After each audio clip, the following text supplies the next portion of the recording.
Hello दोस्तों, आज हम एक नए वीडियो के साथ आपके समक्ष प्रस्तुत हुए हैं। दोस्तों, आज की कहानी का नाम है दवाई की शीशी। राजस्थान में भगवान श्री कृष्ण के एक दयालु भक्त थे। नाम था सोमेश रमेश चंद्र। उनकी दवाइयों की दुकान थी। उनकी दुकान में भगवान श्री कृष्ण की एक छोटी सी तस्वीर एक कोने में लगी थी। वे जब दुकान खोलते, साफ सफाई के उपरांत हाथ धोकर नित्य भगवान की तस्वीर को साफ करते और बड़ी श्रद्धा से धूप इत्यादि दिखाते। उनका एक पुत्र भी था, राकेश, जो अपनी पढ़ाई पूरी करके उनके ही साथ दुकान पर बैठा करता था। वह भी अपने पिता को ये सब करते हुए देखता।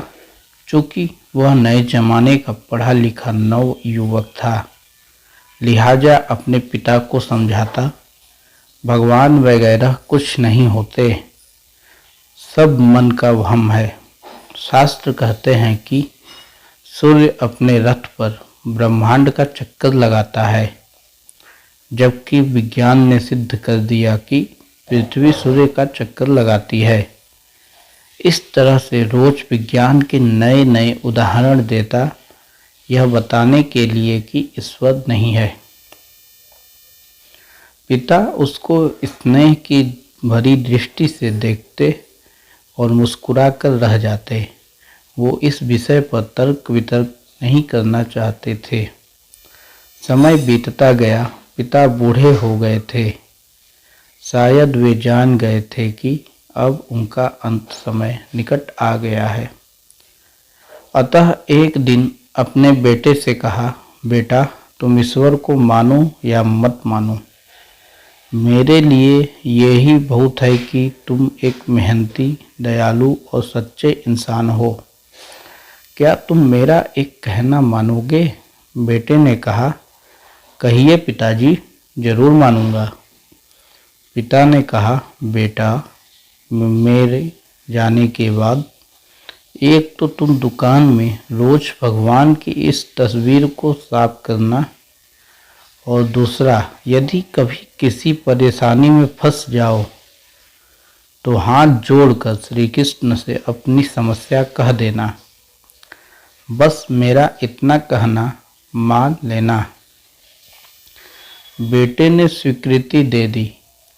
कुछ ही दिनों बाद पिता का देहांत हो गया। समय गुजरता रहा। एक दिन बहुत तेज बारिश पड़ रही थी। राकेश दुकान में दिन भर बैठा रहा और ग्राहकी भी कम हुई। ऊपर से बिजली भी बहुत परेशान कर रही थी।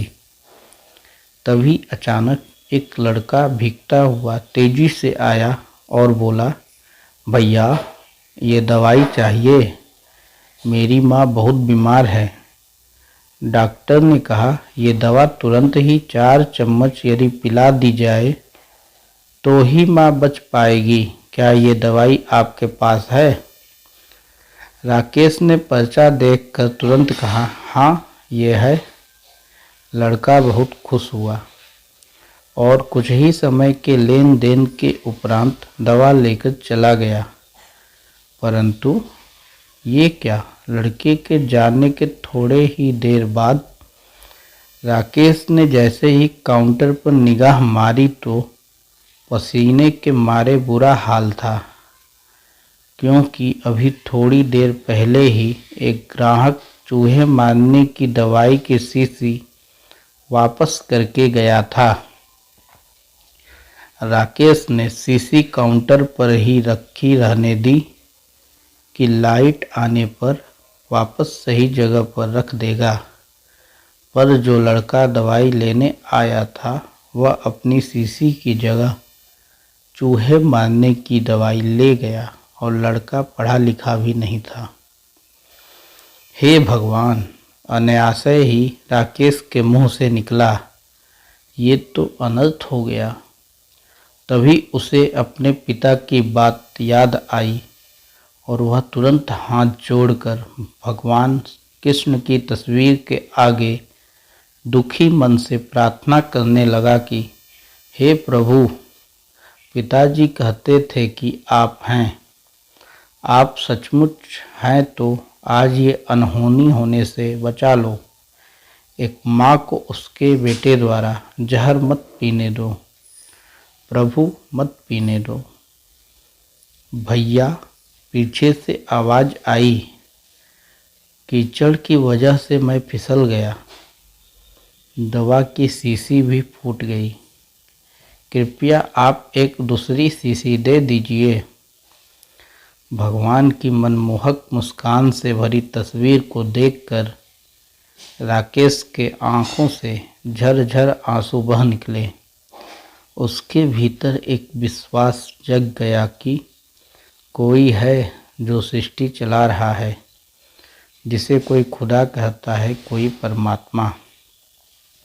दोस्तों, प्रेम और भक्ति से भरे हृदय से की गई प्रार्थना कभी व्यर्थ नहीं जाती। हमारी कहानी यहीं पर समाप्त होती है। अगर आपको यह वीडियो अच्छा लगा तो कृपया इस वीडियो को लाइक करें और हमारे चैनल को सब्सक्राइब करें। धन्यवाद दोस्तों।